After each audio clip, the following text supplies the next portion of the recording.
সুন্দর একটা জাদু শিখিয়ে দেখাবো।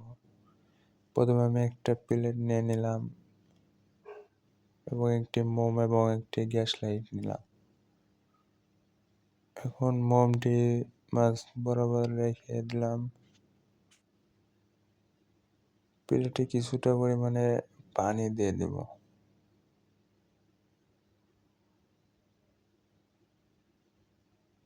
এখন মোমটিকে জ্বালাবো।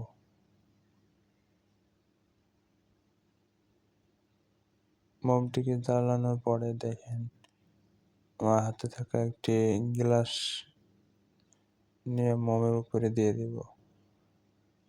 দেখুন মোমটাও নিভে যাবে আর পানিটা কি সুন্দর ভিতরে চলে আসতেছে। ভিডিওটি ভালো লাগলে লাইক করেন এবং শেয়ার করে দেন।